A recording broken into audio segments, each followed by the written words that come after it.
दिन के बज रहे हैं करीब 3 और मोदी जी के परसों वाले भाषण का जो असर है वो असल असर आज मार्केट के अंदर दिख रहा है, ऐसा देखने को मिल रहा है। लेकिन सिर्फ मोदी जी के भाषण का असर नहीं है, इसके पीछे कई सारे ग्लोबल से लेकर डोमेस्टिक रीजन है, जिसको इस वीडियो के अंदर डिस्कस करेंगे। आजकल रीजन्स डेली के डेली ऐड होते जा रहे हैं बियर्स के फेवर में। आज के मार्केट का हालात देखें तो भयंकर तरीके की तबाही हमें ब्रॉडर लेवल पे मार्केट को देखने को मिला है, जहां पे लार्ज कैप जो इंडेक्स है हमारा निफ्टी 100 वो ऑलमोस्ट 2% तक 3 बजे के आसपास 2% तक टूटा हुआ था। जो मिड कैप इंडेक्स है वो 2.5% से ज्यादा टूटा हुआ है। जो small cap and micro cap index है वो 3% से ज्यादा ब्रेकडाउन होते हुए दिख रहे हैं। तो लगभग हर एक इंडेक्स जो हमारा है वो मिनिमम 2% से ऊपर तो गिरा ही हुआ है, जो भी मेजर मार्केट के इंडेक्स है। इसके अलावा अगर सेक्टर वाइज देखें तो क्योंकि इंडेक्स इतना ज्यादा ब्रेकडाउन हुआ हुआ है, सेक्टर वाइज भी यही सारी चीजें हमें देखने को मिल रही है। मिड स्मॉल सेक्टर में मतलब जैसे आईटी हो गया या फार्मा हो गया, ये सब मिड स्मॉल वाले तो 3% से ऊपर टूटे ही हुए हैं, 3-4% तक। जो हमारा नॉर्मल आईटी इंडेक्स है, जो हमारा कंज्यूमर ड्यूरेबल इंडेक्स है, हमारा रियल एस्टेट इंडेक्स है, सब 3-3, 4-4% तक ब्रेक डाउन होते हुए दिखे हैं। सबसे कम जो गिरा है वो मेटल गिरा है, 0.4% के आसपास था 3 बजे के करीब में। अब इसका उतना ज्यादा कुछ वैल्यू है नहीं इस सेक्टर का हमारे ओवरऑल मार्केट और इंडेक्स में, इस कारण इसके न गिरने से भी कोई फर्क पड़ता नहीं। जो बड़े इंडेक्स हैं वो सब के सब भयंकर तरीके से आज टूटते पिटते हमें मार्केट के अंदर में देखने को मिले हैं। एक तो सबसे बड़ा जो रीजन है उसको कोई नकार नहीं सकता। ऐसे सिचुएशन में जब देश का प्रधानमंत्री आके इस तरीके की बातें कहते हैं कि तेल कम इस्तेमाल कीजिए, खाना बनाने वाला भी तेल कम इस्तेमाल कीजिए और गाड़ी चलाने वाला भी तेल कम इस्तेमाल कीजिए, तो फिर इस तरीके का रिएक्शन हमें देखने को मिलना मतलब लाजमी सी बात है।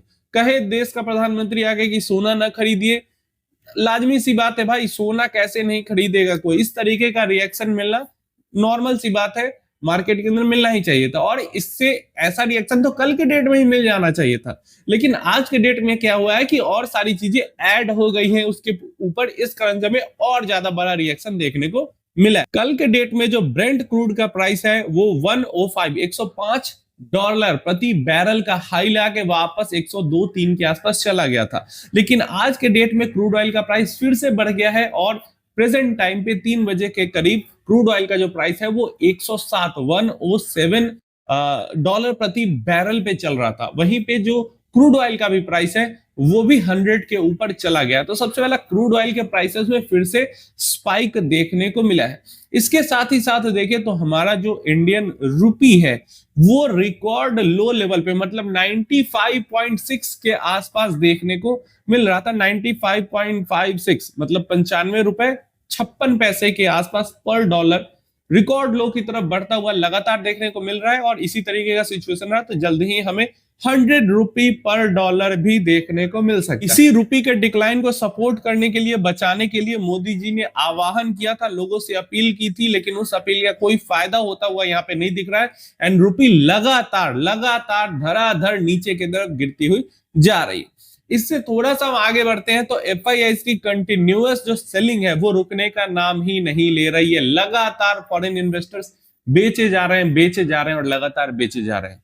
क्योंकि 2-3 दिनों की हमें खरीदारी एफआईआईस की देखने को मिली थी, जब लगा था सीरियसली कि सीज फायर कुछ सही से हो जाएगा। लेकिन सीज फायर भी जो हुआ वो कुछ हुआ नहीं, कोई परमानेंट सॉल्यूशन वहां पे हुआ नहीं। और नहीं ईरान अमेरिका के बीच की बातचीत हमें बढ़ती हुई कुछ अच्छी की तरफ बढ़ती हुई दिख रही है। इसके कारण एफआईआईस का कंटिन्यूअस सेलिंग जो है वो यहाँ पे चलता जा रहा है। इतने बुरे हालात मार्केट के अंदर हुए पड़े हैं कि इतना अच्छा म्यूचुअल फंड एसआईपी के इनफ्लो का डेटा एमएफआई ने रिलीज किया कल के डेट में, उसका भी बिल्कुल जीरो इफेक्ट हमें मार्केट पे देखने को मिला है। यहां से थोड़ा सा और आगे बढ़ते हैं तो अमेरिका और UK, United kingdom and United states of America, ये दोनों ने ईरान के को लेकर कुछ फ्रेश सैंक्शंस लगाए हैं। ईरान से रिलेटेड जो कंपनीज है, ईरान से लिंक रखने वाली जो कंपनीज एंड इंडिविजुअल है, उनके ऊपर फ्रेश रेस्ट्रिक्शंस यूएस और यूके की तरफ से लगाए गए हैं। उनका मानना है, यूएस और यूके का मानना है कि ये जो इंडिविजुअल्स हैं या कंपनीज हैं वो ईरान पे तो सैंक्शन लगा हुआ है, बट उसके बावजूद में तेल बेचने में, ईरान का तेल बेचने में हेल्प कर रही हैं और एक पैरेलल बैंकिंग चला रही है और फाइनेंशियली भी हेल्प ईरान का कर रही है। ये सब मतलब जैसे चाइना के साथ कनेक्शन बिठा के ईरान का तेल बिकवा रहे हैं, पैसा ट्रांसफर करवा रहे हैं इधर से उधर, मतलब इस तरीके की चीजें हो रही है।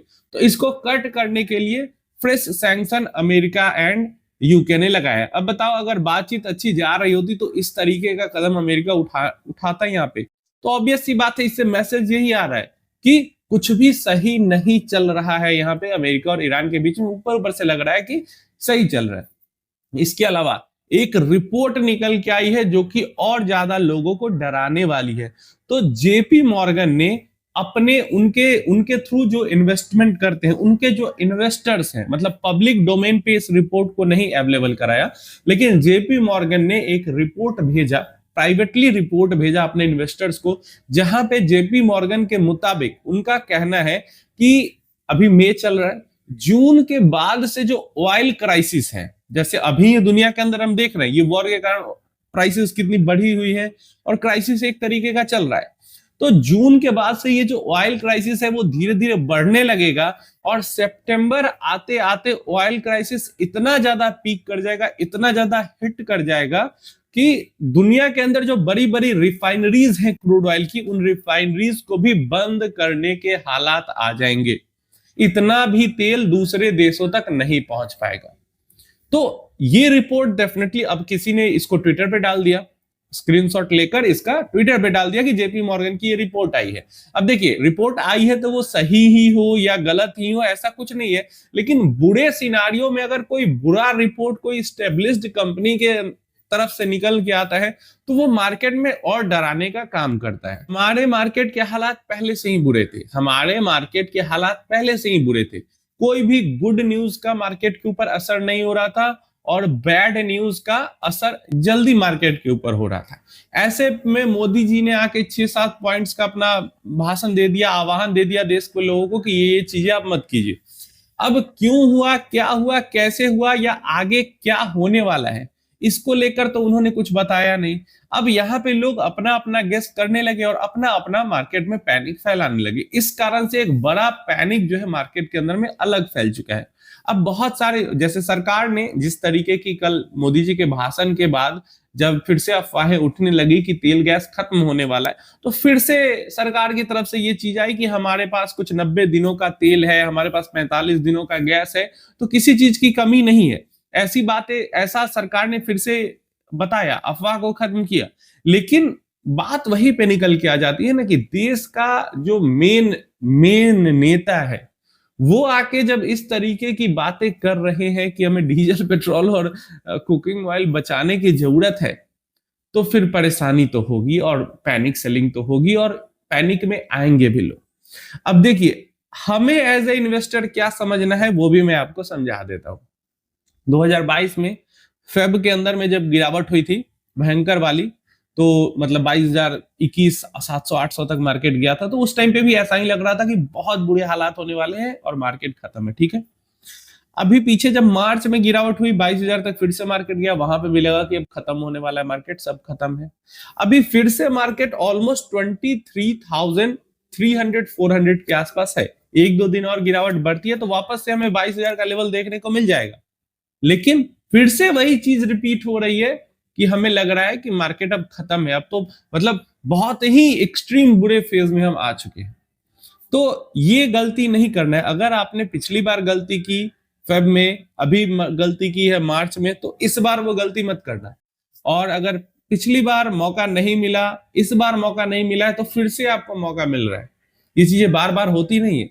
अगर आप देखोगे Parag Parikh flexi cap mutual fund जो है, या फिर मैं बोलूं as a whole Parag Parikh asset management company ने भी काफी ज्यादा खरीदारी पिछले महीने में की है, अप्रैल के मंथ में की है, और उनका जो कैश लेवल है वो 22% से भी ऊपर चल रहा था, वो घट के अराउंड 15% के पास आया है। तो काफी अच्छी खासी खरीदारी पराग पारिक, मतलब ये लोग 2024 से ही काफी हाई, 2023-24 से ही काफी हाई कैश लेवल्स लेके बैठे हुए थे। 2024 पूरा बीता, 2025 पूरा बीता, 24 में भी गिरावट का मौका मिला अक्टूबर नवंबर में, 25 में भी मार्च में गिरावट का मौका मिला, इवन मार्च के मंथ में भी मौका मिला 2026 के गिरावट में, लेकिन फिर भी इन्होंने खरीदारी नहीं की, इन्होंने अप्रैल मंथ में खरीदारी की है। तो कुछ तो ये लोग भी सोच रहे होंगे, समझ रहे होंगे पीछे से। तो आपको डरना घबराना नहीं है, क्योंकि जब भी गिरावट होती है ना, तो ऐसी ही सिचुएशन क्रिएट होकर गिरावट होती है, ये फील होता है कि अब तो मार्केट खत्म ही हो गया, अब तो कुछ नहीं हो सकता इसका, है ना। हमेशा मार्केट के फॉल में अंदर से फीलिंग यही आती है कि अब तो मतलब चारों तरफ से बैड न्यूज ही आ रही है, और वही चीज यहाँ पे भी हो रही है। तो आपको इस चीज को लेके डरना नहीं है। डेफिनेटली हो सकता है कि कुछ परेशानियां हो, नहीं तो अगर कुछ परेशानियां नहीं होती तो डायरेक्टली मोदी जी आके नहीं कहते कि इस तरीके की चीजें होंगी। और परेशानी हमें भी दिख रही है कि स्ट्रेट ऑफ हॉर्मुज का एक एक दिन एक्स्ट्रा बंद होना हमारी इकोनॉमी पे बहुत ज्यादा भारी पड़ रहा है। मतलब एक एक दिन हमारी इकोनॉमी पे एक एक हथौड़ा पड़ रहा है ऊपर से, इस तरीके का हो रहा है स्ट्रेट ऑफ हॉर्मुज का बंद होना। तो ये जितनी जल्दी ओपन हो जाएगा हमारी परेशानी कम हो जाएगी, थोड़ा टाइम लगेगा लेकिन कम हो जाएगी। लेकिन समझ में तो आ रहा है आपको भी कि वहां पे हॉर्मुज बंद है, और सबसे ज्यादा इंपोर्ट का बिल तो हमारे ऊपर आता है क्रूड का ही, और वही हम महंगा खरीद रहे। तो परेशानी तो ये चीज है, लेकिन इससे डरना घबराना नहीं है, क्योंकि ये लॉन्ग टर्म वाली परेशानी नहीं, एकदम कि बस अब 15 साल तक तो ऐसा ही रहेगा, 10 साल तक तो ऐसा ही रहेगा, ये वाली परेशानी नहीं है। शॉर्ट टर्म पेन है जिसको झेलना होगा।